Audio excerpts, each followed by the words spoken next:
வணக்கம்,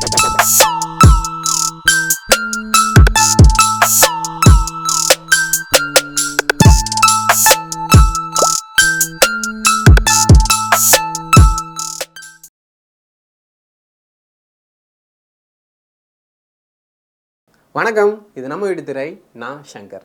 இந்த வீடியோவில் நான் அவங்கள பார்க்க சொல்ல போகிற படம் ராம் டைரக்ஷனில் சிவா, அஞ்சலி, கிரேஸ் ஆண்டனி, அஜு வர்கீஸ், மிதுன் ரியான் மற்றும் பலர் நடித்து ஜூலை 4ஆம் தேதி தியேட்டரில் ரிலீஸ் ஆன பறந்துவோம்.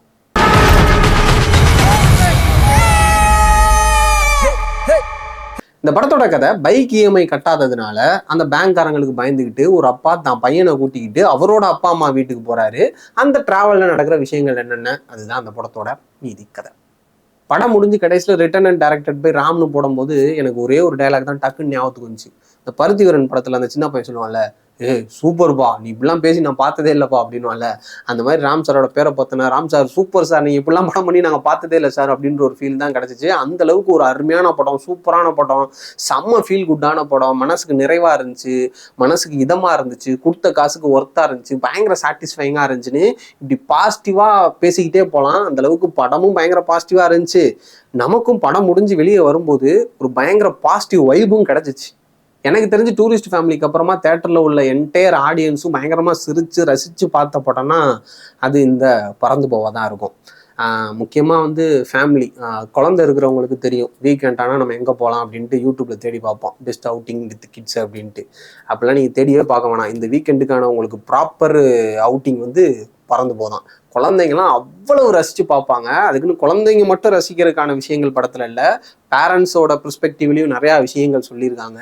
ஹஸ்பண்ட் ஒய்ஃப் 2 பேரும் ஒர்க்கிங்காக இருக்கும்போது அவங்களோட சுச்சுவேஷன் என்னவா இருக்கும், அவங்களோட ஃபினான்ஷியல் இஷ்யூஸ் என்ன, அதை அவங்க எப்படி ஃபேஸ் பண்ணுறாங்க, குழந்தைங்க கூட அவங்க எப்படி டைம் ஸ்பெண்ட் பண்ணணும், என்ன அவங்கள்ட்ட எப்படி பிஹேவ் பண்ணணும் அப்படின்ற ஒரு அதையுமே ப்ரீச்சிங்காக சொல்லாமல் செம்ம என்டர்டெய்னிங்காக, செம்ம இன்ட்ரெஸ்டிங்காக, இப்போ இருக்கக்கூடிய காலகட்டத்துக்கு ஏற்ற மாதிரி செம்மையாக சொல்லியிருந்தாரு. செம்ம ஃபன்னாக இருந்துச்சு படம். இன்ஃபேக்ட் ராம் சாரோட இன்னொரு வெர்ஷனாக தான் இந்த படம் நமக்கு தெரியும். இது வரைக்கும் அவர் ரொம்ப எமோஷனல் படம், இன்டென்ஸான படங்கள் நமக்கு கொடுத்துருக்கிறாரு.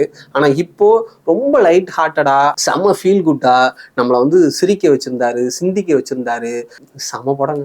எனக்கு ரொம்ப ஆச்சரியமா இருந்தது ராம் சார் அண்ட் சிவா இந்த காம்பினேஷன் தான். அனௌன்ஸ்மெண்ட் வந்ததுலேருந்து எனக்கு ரொம்ப ஆர்வமாக இருந்துச்சு, எப்படா இது ஒர்க் அவுட் ஆகும். ஏன்னா சிவா எமோஷ்னலாக பெருசாக ஒர்க் அவுட் ஆகாது, ஆனால் ஃபன்னு பயங்கரமாக இருக்கும். ராம் சார் பயங்கர எமோஷ்னலாக தான் படம் பண்ணுவார், இன்டென்ஸாக பண்ணுவார். எப்படி இது காம்பினேஷன் ஒர்க் அவுட் ஆகும் அப்படின்னு ஆனால் ஒரு டவுட்டே இருந்துச்சு. ஆனால் சிவாவை நடிக்காமல் வேற யாராவது இந்த படத்தில் நடிச்சிருந்தாங்கன்னா நம்ம இந்த அளவுக்கு இந்த படத்தை ரசிச்சிருப்போமா அப்படின்றது எனக்கு தெரியல. ஏன்னா அவர் பண்ற ஒரு விஷயத்தையுமே நம்ம ரசிக்கிறோம். அவர் சின்ன சின்ன மேனரிசம், அவரோட அந்த போஸ் கொடுத்து நிற்கிற அந்த யூஷுவல் போசஸ், அவர் கொடுக்குற சின்ன சின்ன கவுண்டரு, ஒரு கட்டத்துக்கு மேலே அவர் என்ன பேசினாலும் நம்ம சிரிக்க ஆரம்பிச்சிடறோம். அந்த அளவுக்கு அவரோட அந்த ப்ளஸ் எல்லாத்தையுமே பயங்கரமாக யூட்டிலைஸ் பண்ணியிருந்தார் ராம் சார். செம்ம என்டர்டெய்னிங்காக இருந்துச்சு அவரோட பெர்ஃபார்மன்ஸு. அதே மாதிரி அவரோட பையனாக நடிச்சிருக்கிற அந்த மிதுனோட பெர்ஃபார்மன்ஸு, எப்பா அவன் அன்பாவே வாழ்ந்துருக்கிறான். இந்த வேவ் போர்டு எடுத்துட்டு அவன் போகிறதும், ஒரு இடத்துலையும் அவன் பாட்டுக்கு அவங்க அப்பா விட்டுக்கிட்டு ஓடி போயிடுறது, அவன் பின்னாடி இவர் ஓடுறது, அவங்க அப்பாட்ட அவன் கேட்குற விஷயங்கள், அவனோட அந்த ஃபேஷியல் எக்ஸ்பிரஷன்ஸு, அப்பா செம்மையாக வாழ்ந்துருக்கிறான். அதே மாதிரி அவங்க அம்மாவா நடிச்சிருக்கிற கிரேஸ் ஆண்டனி, அப்பா செம்ம கிரேஸ்ஃபுல்லான பெர்ஃபார்மன்ஸு. அவங்களோட சப்பினஸே நம்மளுக்கு பார்க்க அவ்வளோ அழகா இருக்குது. அவங்களோட இந்த எக்ஸ்பிரஷன்ஸு, அதுக்கப்புறம் முக்கியமாக அந்த கேரக்டரு, அவங்க ஹஸ்பண்டு பையன் 2 பேரையும் ஒரு ஊரில் விட்டுட்டு இவங்க ஒரு பிஸ்னஸ்க்காக வந்திருக்கிறாங்க. அங்கே அவங்க பிரிஞ்சு இருக்கக்கூடிய அந்த விஷயங்கள், அங்கே அவங்களுக்குள்ள இருக்கக்கூடிய அந்த ஒரு பொண்ணு கூட இருக்கக்கூடிய பாண்டிங்கு, அவங்க காசை மிச்சம் பண்றதுக்காக பண்ற சில விஷயங்கள், ரியல் லைஃப்ல நடக்கிற விஷயங்களை அவ்வளோ அழகா காமிச்சிருந்தார் ராம் சார். அது அவங்களோட பெர்ஃபார்மன்ஸுமே அவ்வளவு அழகுங்க, செம்ம அழகா இருந்துச்சு. சின்ன ரோல்ல வரக்கூடிய அஞ்சலியா இருக்கட்டும், அஜு வர்கீஸா இருக்கட்டும், அப்புறம் வரக்கூடிய சின்ன சின்ன கேரக்டர்ஸ், மற்ற கேரக்டர்ஸ் எல்லாருமே நமக்கு ஃபெமிலியரான ஆக்டர்ஸே கிடையாது. அந்த பாட்டி எனக்கு 800 ரூபாய்க்கு புடவை கொடுங்கன்னு சொல்றது, அப்புறம் இது கிரேஸ் ஆண்டனியோட தங்கச்சியோட குழந்தை, அந்த குழந்தை கூட பெர்ஃபார்ம் பண்ணும், வாயை மூட அவங்க அம்மாவை பேசாதன்னு சொல்லும். அதெல்லாம் பார்க்கும்போது அவ்வளோ அழகா இருந்துச்சு. அந்த பறந்து போன்ற டைட்டிலுக்கு ஏற்ற மாதிரி நம்மளே தேட்டருக்குள்ள அப்படியே மிதக்கிற ஒரு ஃபீல் தான் இருக்கு, பறந்துகிட்டு இருக்கிற ஒரு ஃபீல் தான் இருக்கு. அவ்வளோ ஒரு அழகான படம், அவ்வளோ ஒரு அழகான மெசேஜ். அந்த மெசேஜையுமே ரொம்ப ப்ரீச்லாம் பண்ணல, இருந்தா ஜாலியாக போவோம்ப்பா பாருங்கப்பா அப்படின்ற மாதிரி செம்ம சந்தோஷமா இருந்துச்சுங்க படம். இந்த படத்தை நான் இவ்வளவு புகழ்ந்து பேசுறதுக்கான காரணம் என்னன்னா, இது நான் ராம் சார்கிட்ட இருந்து எக்ஸ்பெக்ட் பண்ணலை. ஏன்னா ராம் சாரோட படங்கள் எல்லாமே இன்டென்ஸா இருக்கும், நமக்கு மனசுக்கு நெருக்கமாகவும் இருக்கும், பாரமாகவும் இருக்கும். ஆனா இந்த பறந்து நமக்கு பயங்கர நெருக்கமா இருக்கு. ஆனா ஃபுல் என்டர்டெயின்மெண்ட்.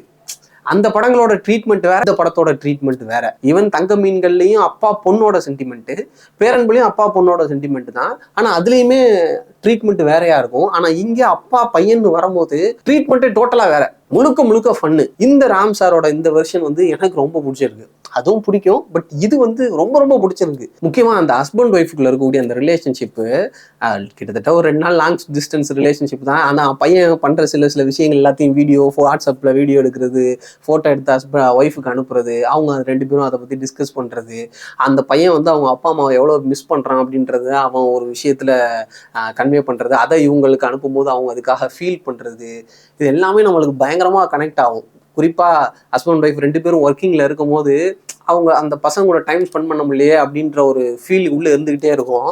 ஸோ அந்த ஒரு விஷயத்த அவ்வளவு அழகா சொல்லியிருந்தாரு. நீட் அண்ட் கிளியரான படம். எங்கேயுமே ஒரு டபுள் மீனிங் காமெடியோ இல்லை ஒரு கெட்ட வார்த்தையோ எதுவுமே இல்லை. அவ்வளவு கிளியரா ஒரு நீட்டா ஸ்கூல்ல இருந்தே குழந்தைங்களை கூட்டு போய் படம் பார்க்க வச்சு ரசிச்சு பார்க்குற மாதிரியான ஒரு படமா ராம் சார் கொடுத்துருந்தாரு. எனக்கு ரொம்ப ரொம்ப பிடிச்சிருந்துச்சு. விஷுவல்ஸுமே சும்மா சொல்லக்கூடாது. இந்த கதைக்கு எந்த மாதிரியான விஷுவல்ஸ் இருக்கணுமோ அதை நீட்டாக ப்ரெசென்ட் பண்ணியிருந்தாங்க. அதே நேரத்தில் ஒரு சில ஷார்ட்ஸ்லாம் அவ்வளோ அழகாக இருந்துச்சு.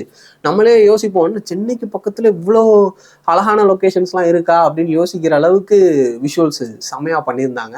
அதே மாதிரி மியூசிக் படத்தோட பேக் போன். மியூசிக் இல்லைன்னா ஒரு சில இடங்கள்ல போர் அடிக்கிறது கூட வாய்ப்பு இருந்திருக்கும். ஆனால் அந்த மியூசிக் வந்து படத்துக்கு வந்து செம்ம ப்ளஸ்ஸாக இருந்துச்சு. அந்த லிரிக்ஸாக இருக்கட்டும், அதுக்கு இருக்கக்கூடிய பேக்ரவுண்ட் ஸ்கோராக இருக்கட்டும், எல்லாமே ரொம்ப இதுவாக இருந்துச்சு. லிரிக்ஸ்லாம் பார்த்தீங்கன்னா ஒரு ரைம்ஸ் மாதிரி இருக்கும், பேக்ரவுண்ட் ஸ்கோரும் அப்படி தான் ஒரு ஃபீல் கொடுக்கும். பேச்சு வழக்கில் இருந்துச்சு லிரிக்ஸு, குழந்தைங்களும் ஈஸியாக கிராப் பண்ணிக்கிற மாதிரியான ஒரு லிரிக்ஸாகவும் இருந்துச்சு. அப்படியே ஒரு ஃபேமிலியாக ஜெல்லாகி படத்தை பயங்கரமாக என்ஜாய் பண்ணி பார்க்குற மாதிரி நமக்கு ப்ரெசென்ட் பண்ணியிருந்தாங்க. முக்கியமாக ஆர்டிஸ்டாக இருக்கட்டும், படத்தில் வேலை பார்த்த டெக்னீஷியன்ஸாக இருக்கட்டும், அவங்களோட ப்ளஸ்லாம் என்ன அப்படின்றத அழகாக அனலைஸ் பண்ணி அதை இந்த ஸ்கிரிப்டுக்கு ஏற்ற மாதிரி பக்காவாக யூட்டிலைஸ் பண்ணியிருந்தாரு ராம் சார். குழந்தைங்க கேட்குறது எல்லாத்தையுமே பற்றி அவங்களால வாங்கி தர முடியாது. ஆனால் நம்ம பண்ணக்கூடிய விஷயம் என்னென்னா, அவங்க கூட டைம் ஸ்பெண்ட் பண்ணுவோம், வெளியே கூப்பிட்டு போவோம், குடும்பமாக மலை ஏறி இறங்குவோம் அப்படின்றத இந்த படம் மூலமாக சொல்கிறாங்க. நல்ல விஷயந்தான். ஒரு சில பேர் அதை பண்ணிக்கிட்டு இருப்போம். அதை பண்ணாதவங்க பண்ண ஆரம்பிங்க, பண்ணிக்கிட்டு இருக்கிறவங்க அப்படியே அதை கண்டினியூ பண்ணுங்க. நல்லா தான் இருக்கும். ஃபேமிலியாக பசங்க கூட என்ஜாய் பண்ண மாதிரி இருக்கும். மொத்தத்தில் இந்த பறந்து போ நம்ம மனசில் மறந்து போகாத ஒரு படமாக இருக்கும். ரொம்ப அழகான ஒரு படம். ஃபேமிலியோட எல்லாருமா தேட்டருக்கு போய் படத்தை பார்த்து என்ஜாய் பண்ணுங்க. ஒரு அருமையான படம். தயவுசெய்து மிஸ் பண்ணிடாதீங்க. அவங்க சொல்லியிருக்கிற விஷயத்தையும் முடிஞ்சால் இம்ப்ளிமெண்ட் பண்ணுங்க. நல்லாயிருக்கும்.